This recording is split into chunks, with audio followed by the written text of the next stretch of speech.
네, 모처럼 여야가 수해 복구에 한 목소리를 내고 있습니다. 당정청이 오늘 머리를 맞대고 수해 대책을 논의했는데요. 통합당도 수해 지원을 위한 4차 추경에 찬성하는 목소리를 냈습니다. 이런 가운데 폭우 피해와 관련해서 정치권에서는 내탓 공방도 이뤄지고 있습니다. 관련 내용 포함한 정치권 소식들 김성환, 최수영 두 시사평론가와 함께 짚어보겠습니다. 어서 오세요. 안녕하세요. 안녕하세요. 네, 계속되는 폭우로 피해 현장을 정치권에서도 찾고 있습니다. 직접 일손을 돕는다는 모습, 언론에서도 많이 좀 비춰지고 있는 것 같은데 현장을 본 정치인들은 다 하나같이 추경 필요성을 강조하고 있는 것 같고요. 그리고 턱없이 부족하다라고 판단되는 재난지원금 역시도 좀 상향을 해야 된다라는 데는 공감을 하고 있는 것 같습니다.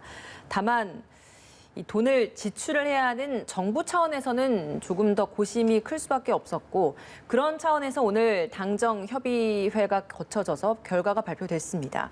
4차 추경은 추후에 판단을 하겠다. 그러니까 현재 재정으로는 감당이 가능하다라는 것이었고 재난지원금은 2배를 높여서 현 100만 원에서 200만 원을 지급하겠다라는 내용을 밝혔는데 이런 내용 발표를 보면 당장 시급한 것부터 빠르게 좀 처리를 하겠다라는 의지라고 저희가 봐야 되는 겁니까? 네, 그렇습니다. 정부 여당 입장에서는 좀 부담스럽죠. 4차 추경하는 것에 대해서. 아무래도 재정 수지 문제도 그렇고요. 지금 일단 3차까지 한 67조 원을 지금 추경을 한 상황이기 때문에 만약에 더 추경을 한다고 하면은 재정적으로 좀 부담이 될 것이다. 또 추경할 때마다 기재부가 좀 반대하고 그랬잖아요. 근데 그런 부분들도 고려하지 않을 수가 없을 겁니다. 그래서 가급적이면 추경을 안 하고 할 수 있는 방법이 뭐가 없을까 이렇게 고민을 하고 있는 것처럼 보여요. 그래서 예비비를 포함해서 한 3조 원 정도 지금 여유를 그러니까 가용할 수 있는 자원이 있기 때문에 그걸로 일단은 추경 예산들을 좀 편성을 해보고 그리고 난 다음에 부족했을 때에는 얘기를 좀 해야 되겠다 이렇게 생각하는 것 같고요. 근데 또 하나의 측면은 정부 여당이 먼저 앞서서 추경을 편성하자고 하면 정치적 논란이 불러일으켜질 가능성이 있거든요.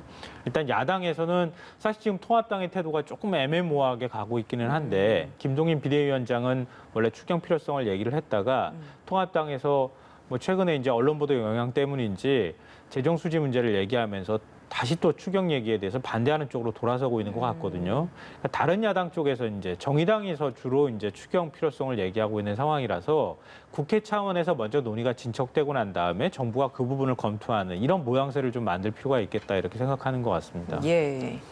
지금 사실 추경 굉장히 필요하죠. 그러니까 결국 그렇습니다. 이제 이 정치라는 것이 이제 일단 민심을 안정시키는 게 가장 중요하고 그러니까 정치의 기능 가운데 여러 가지가 있겠습니다만 가장 중요한 것은 어쨌든 이제 갈등을 조정하는 것과 국민을 안심시키는 게 정치의 가장 본령이잖아요. 그런 점에서 저는 어쨌든 이게 통합당 김종인 비대위원장의 입에서 먼저 추경 얘기가 나왔고 그래서 여권이 오히려 좀 놀랬다는 얘기가 있어요. 먼저 꺼내는 바람에. 그렇지만 어쨌든 이 수해라는 게 지금 사상 유례 없는 피해이기 때문에 어쨌든 절박한 상황이잖아요. 그렇다면 추경이 가져야 될 가장 기본적인 목표가 신속성이어야 되니까 뭐 아무리 다 뭐 이게 좋은 대책이라도 시기를 놓치면 필요가 없잖아요. 근데 문제 고민이 이제 그런 거죠. 김성환 평론가 말씀하셨듯이 고민이 그런 거죠. 지금 사실 올해 국가 총채무가 국회 예산처 자료를 보니까 798조더라고요.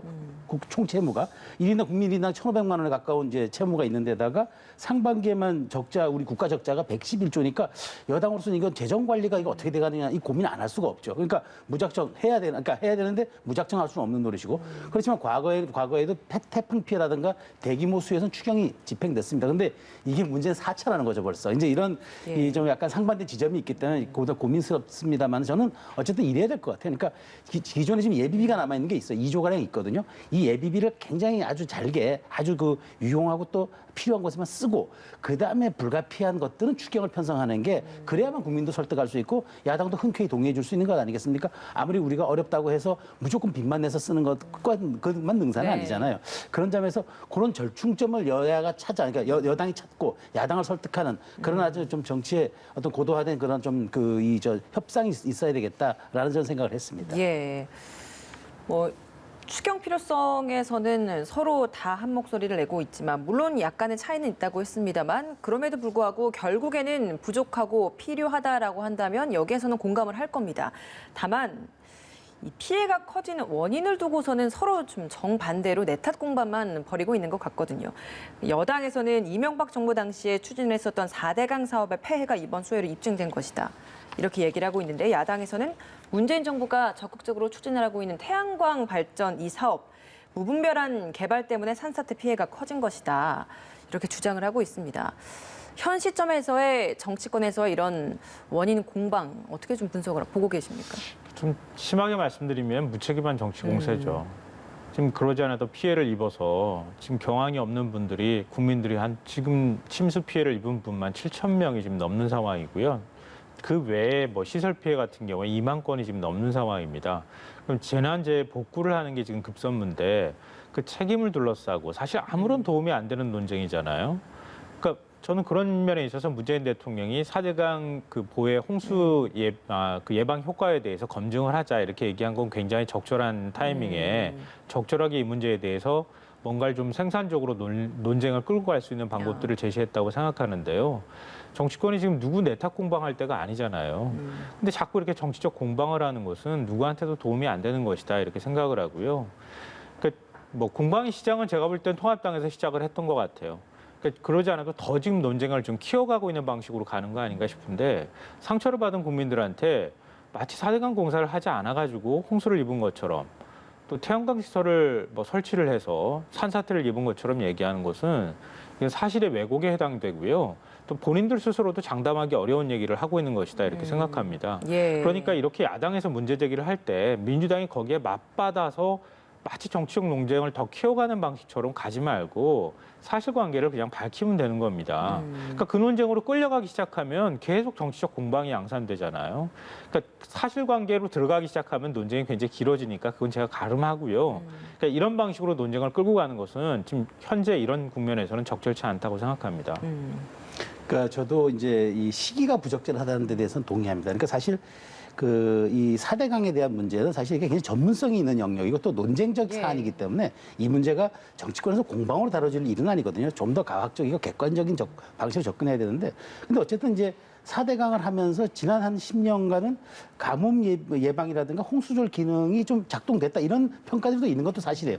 물론 뭐 다른 반대적 평가도 있습니다만 그렇기 때문에 이 사안에 대해서 저는 이제 그 얘기가 이번 사고의 원인을 놓고 지류 하천이 정비가 안 돼서 그렇다는 얘기도 있고 본류의 문제도 있었다 뭐 여러 가지 얘기가 있기 때문에 저는 이 차제에 이런 논쟁과 더불어서 자 그러면 지류 정비 같은 사업들은 이번에 대통령께서 얘기한 그린 뉴딜에 포함시키자. 그러니까 이런 논쟁을 좀 더 생산적인 논쟁으로 가고 그다음에 대통령께서 책임 소재 파악하자. 저는 이 문제는 지금 얘기하면 절대 안 된다고 봅니다. 왜냐하면 지금 얘기하면 정치적으로 예민하기 때문에 이 결과가 나오면 또 이걸 정치적으로 해석을 해요. 그렇다면은 지금 많은 피해를 입은 국민들이 이게 이 원인이 거기에 있었던 거 아니야라는 또 하나의 또 의혹을 불러일으킬 수 있기 때문에 홍수 사태가 마무리되고 난 다음에 이 문제는 아주 전문가들로서는 독립적 기구가 과학적 중립적으로 이 문제를 살펴봐야 된다. 어쨌든 저도 대통령께서 이 논란에 좀 종집을 하기보다는 어느 정도 이렇게 그러니까 정리를 좀 해주신 점에 대해서는 제가 굉장히 타이밍이 적절했다 저는 말씀드리고 싶고요.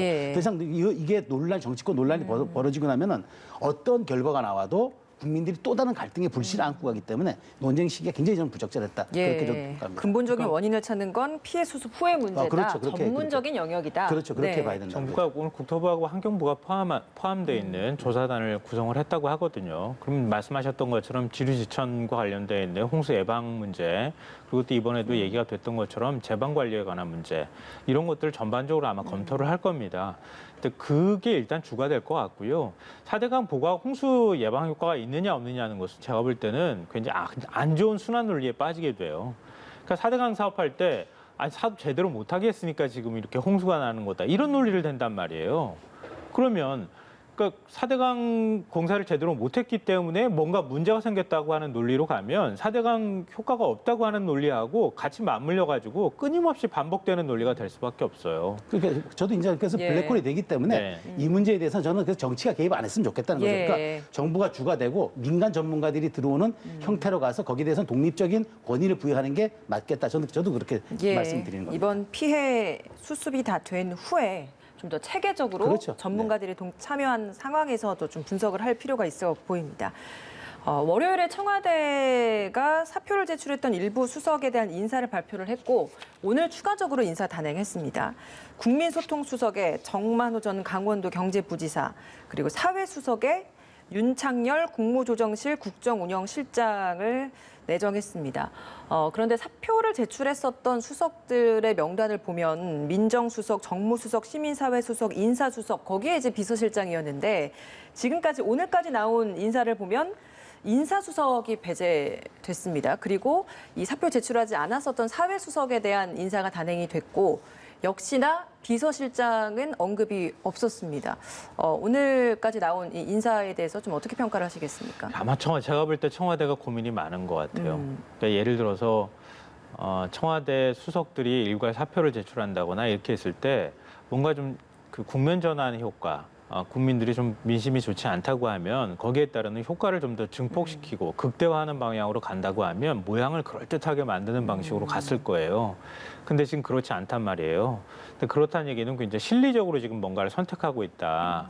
이렇게 좀 보입니다. 예. 그래서 뭐 가장 상징적으로는 노영민 비서실장의 교체에 관한 문제인데요. 그것도 문재인 대통령의 의지가 많이 반영이 돼 있는 것 같거든요. 그러니까 만약에 노영민 실장을 교체한다고 하는 그 뭔가 판단이 섰다고 하면 후임 비서실장은 문재인 대통령과 임기 끝까지 같이 가야 된단 말이에요. 그러니까 비서실장을 고르는 데 있어서 굉장히 좀 신중을 기하고 있다. 이렇게 해석이 가능하고요. 만약에 위임을 선택한다고 하면 그러면 그 비서실장 외에 나머지 수석이나 청와대 참모진 개편 문제를 그림을 같이 그려가면서 최종적으로 마지막에 심사숙고해서 결정하는 모양을 만들어야 되기 때문에 그런 문제들까지 같이 고민을 하는 것 같습니다. 근데 기자들 뭐 분석은 그런 것 같아요. 노영민 실장이 반포지까지 파는 거 보니까 계속 비서실장 하는가 보다 뭐 이렇게 또 해석을 하고 있는데요. 그건 아직까지는 뭐 알 수는 없는 상황인 것 같습니다. 조금 더 지켜봐야 될 것 같고요. 하여튼 어찌됐든 좀 그 가장 핵심적인 메시지는 그건 것 같아요. 최근에 뭐 민주당 지지율도 떨어지고 문재인 대통령 국정 운영 지지도도 떨어지고 있는 상황이기 때문에 그런 면에 있어서 참모진들을 개편함으로 인해서 국민들께 뭔가 일신하는 모습을 보여야 되겠다. 그게 첫째고요. 둘째로는 기존의 참모들에 대한 뭐 문책이라고 하기는 뭐하지만 마지막에 국정 운영을 좀 안정적으로 끌고 갈 수 있는 참모들을 좀 골라가고 있는 과정이다. 이렇게 또 해석이 가능할 것 같습니다. 그래서 오늘 추가로 이제 임명된 수석들을 보면 네. 그런 점들을 아마 염두에 둔 것 같은 그런 인상들을 받게 되거든요. 네. 그러니까 앞으로 그런 부분들을 어떻게 마지막 그림으로까지 그리게 되는지는 좀 지켜봐야 될 것 같습니다. 예. 그러니까 저는 이제 오늘 그걸 보면서 어쨌든 이번 사실 5명의 수석이 사표를 냈고 실장을 포함해서 그러니까 저 수석이 사표를 냈는데 저는 이제 그건 관심의 초점은 실장이었잖아요. 나머지 수석들은 이제 물론 순차적으로 바뀔 거다 저도 예상을 했었어요. 그런데 지금 제가 보니까 실장까지 바꾸면 정말 대대적 개편이긴 한데 지금 시기가 안 좋은 거죠. 그러니까 지금 사실 수해 피해가 지금 심각한 데다가 지금 이후에 닥쳐올 지금 이게 복구 문제가 또 있잖아요. 그런데 사실 당정청이 협의한다 그러면 청와대는 비서실장이 이제 사실은 나서는 건데 컨트롤 타워가 없어지잖아요. 그렇기 때문에 제가 보기에 아마 이번 인사의 핵심은 이제 최재성 정무수석이라는 이른바 돌파형 인사가 들어오면서 대통령은 기존의 정책을 그대로 밀고 나갔다는 메시지를 확실하게 줬고 다만 비서실장은 이제 통합형을 아마 고를 가능성이 높다는 거죠. 그러니까 일종의 보완제를 가져가야지 계속적인 이제 말하자면 그 대통령 인사 메시지가 어떤 친문 강성 인물들 그다음에 어떤 그 이 정책을 추진하는 돌파력 있는 인물들만 선호할 경우에는 후반기 국정 운영 또한 이렇게 가자는 신호로 받아들여질 수 있기 때문에 아마 그 막당한 적임자를 고르는데 고심하고 있는 것 같고 그다음에 시기가 지금 안 좋다. 전부 다 바꿔버리면은 그 자체에 이제 이슈가 묻혀버릴 수도 있기 때문에 그런 점을 좀 고민하는 것 같아요. 다만 두 명의 수석을 다 바꾼 이유는 시중에 이런 이야기들이 많았어요. 그러니까 혹시 김조원 수석 혼자 내보내기 뭐해서 3명 한 거 아니냐 이런 얘기들이 있었는데 그런 오해가 완전히 불식이 된 거죠. 전체를 바꿨기 때문에 이런 점에 대해서는 대통령의 쇠신 의지는 분명히 보였습니다만은 실장이 이제 누가 되고 과연 후반기 국정 운영의 방향과 메시지를 어떻게 국민에게 알려줄 것이냐 이 점이 굉장히 좀 고민되는 시점인 것 같아요. 그 비서실장 유임에 대해서는 두 분 다 아직까지 확답을 그렇죠. 네. 할 수는 없다. 좀 더 지켜봐야 된다라는 의견을 말씀해 주시는 거네요. 그리고 뭐 말씀하셨던 것처럼 이 청와대 비서실 인사 나올 때마다 나오는 얘기예요. 이거는 몇몇 사람들을 두고 국정 운영이 앞으로 이렇게 될 것이다. 우리가 예측을 하는데요. 네. 근데 청와대 참모라고 하는 위치 자체가 대통령을 제일 가까운 지근거리에서 보좌하면서 대통령의 생각을 읽어야 되는 자리잖아요. 그러니까 대통령하고 얼마나 잘 맞는 사람들로 구성되느냐 아니냐 이런 기준으로 바라보게 되면 최재성 수석 같은 경우에는 뭐 그런 면에서는 맞는 거죠. 근데 그걸 가지고 최재성 수석이 이른바 친문이고 강성에 속한다고 하는 해석 때문에 마치 약국 야당하고의 관계가 앞으로도 지금 청와대하고 당청 간의 관계도 그렇게 될 것이고 야당하고 관계도 굉장히 좀 강력하게 뭔가 돌파해 나갈 것처럼 이렇게 해석하는 것은 아직 좀 이르다는 생각이 들어요. 알겠습니다. 그래서 이번에 또 민주당이 뭐 임대차 3법하고 부동산 3법 통과시키는 과정에서 보여줬던 모습이나 이런 것들에 대한 비판 여론이 있지 않습니까? 어찌 됐든 간에 뭐 김천현 원내대표 같은 경우에도 똑같이 그렇게 얘기를 했다고 하는데요. 좀 야당하고 어떤 방식으로든 같이 뭔가 가려고 하는 모습을 저는 보여줄 거라고 봅니다. 저는 그런 점에서 이제 8월 29일 전대가 좀 주목되는데 청 인사를 바꿨잖아요. 그러면 이제 당이 이제 간판이 바뀌는 거잖아요. 그렇다면 이제 저는 당과 그러니까 청와대와 당이 바뀌면 그다음 저는 이제 관심이 이제 개각으로 갈 수 있기 때문에 저는 이제 당청 그러니까 8월 29일 날 새로운 당의 지도부가 들어선다면 앞으로 청와대와 당의 노선과 그런 위치가 어떻게 예. 재설정될 것인지 이 점을 좀 눈여겨볼 필요가 있다는 거죠. 예. 앞서서 이제 이번 수석 인사를 두고 실리를 챙긴 것이다라고 말씀해 주셨는데 물론 청와대 입장에서는 10일부터 휴가가 원래 예정되었었고 7일 날 문재인 대통령과 다 인사를 제대로 했다라는 해명을 했습니다. 그럼에도 불구하고 김조원 수석의 매끄럽지 못했던 그 마무리에 대해서 여당 내에서도 좀 비판의 목소리가 나왔던 건 사실이었거든요. 근데 이번 참모진 개편을 통해서 어느 정도 들끓었던 여론을 좀 잠재울 수 있을 것이라고 분석은 하시나요? 그러니까 그렇게 빨리 여론이 잠재워지지는 않을 거예요. 제가 볼 때는. 그러니까 지금 이렇게 여론이 나빠진 것의 가장 큰 원인은 부동산 문제라고도 할 수 있을 것 같고요. 그 전에 이제 뭐 박원순 전 서울시장 문제부터 시작해서 악재가 연이어 계속 터졌단 말이에요. 그게 마지막에 부동산 문제로 이렇게 응집이 됐다. 이렇게 볼 수 있는데요. 근데 부동산 문제라고 하는 게 어느 방향으로 가도 사실은 욕을 먹는 주제예요. 잘 건드리기 싫어합니다. 어느 정부나 마찬가지였고요. 또 건드렸다 하더라도 그게 뭔가 뚜렷하게 해법이 나오는 게 아니기 때문에 뭐 예컨대 집을 공급한다고 하는 게 당장 내 눈앞에 보이는 뭔가 물건을 사듯이 구입할 수 있는 것도 아니잖아요. 몇 년 뒤에 효과가 나타나는 것이기 때문에 어찌 보면 문재인 정부가 이거는 시간을 주고 앞으로 한 이제 임기 말까지 1년 이상의 시간들이 남아 있잖아요. 1년 반 정도 이상의. 그러니까 그 시간 동안에 서서히 국민들이 마음이 바뀌어가는 과정이 필요할 것이다. 그러니까 당장 조급하게 뭔가 지지율을 끌어올리기 위해서 정책들을 방향을 바꾸는 게 오히려 더 나쁜 영향을 미칠 수 있기 때문에 그런 면에 있어서는 좀 천천히 시간을 보면서 부동산 시장이 안정이 되고 또 지금 임대 시장도 안정이 돼가는 과정들을 밟아가면서 이 정책이 어느 정도 효과를 발휘하고 있구나라고 국민들이 체감하는 그 어떤 시간이 지나고 그리고 새로운 어떤 이슈들이 등장해야 문재인 대통령 지지율이 회복되거나 이런 현상들이 나타날 거라고 생각합니다. 예, 부동산 정책에 대해서 말씀을 네. 해주셔서 그러니까 문재인 대통령이 최근 수석보좌관 네. 회의에서 이 관련된 언급이 있지 않았습니까? 네, 그렇죠. 부동산 정책이 효과를 보고 보고 있다. 집값 상승세가 진정되는 양상을 보이고 있다. 이걸 때문에 이제 통합당에서는 대통령의 인식에 문제가 있다라는 비판을 하고 있거든요. 그러니까 사실 그런 비판이 나올 수밖에 없어요. 왜냐하면 지금 사실 그 서울 아파트 전세값이 56주 연속 상승하고 있다는 이제 그 은행 자료가 있고 그다음에 지금 몇 달째 아파트 매매가 계속 오름세잖아요. 제가 자료를 봤더니 8월 첫째 주 전세값 상승률이 34개월치 최고치를 찍었다더라고요. 물론 대통령께서 어떤 자료를 놓고 어떤 보고를 받으셔서 집값이 안정돼 가고 있다라고 이제 그 말씀하셨는지 모르겠지만 시장이 대통령의 말씀에 대해서 의심하게 되면 정책이 안 먹혀요. 그러니까 이 시장과 우리 대중의 반응과 왜 괴리돼 있지? 왜 대통령 다르게 인식하고 계실까? 이런 의심을 주게 되면 그 어떤 정책이라도 백약이 무효가 됩니다. 왜냐하면 그게 구두선이 돼버리니까 실질적인 대책이 아니라 조중에 좋은 말씀으로 이렇게 치환하는 것이 돼버리기 때문에 저는 이런 건 굉장히 좀 위험하다고 보는 거예요. 심지어 정책실장이 이런 대통령의 말씀을 이제 해석하면서 수해가 난 다음에 신선식품 가격이 오른 그런 것도 이해해달라고 얘기했는데 그렇게 정책시장이 많이 보고를 했다면 그건 보고가 잘못된 거죠.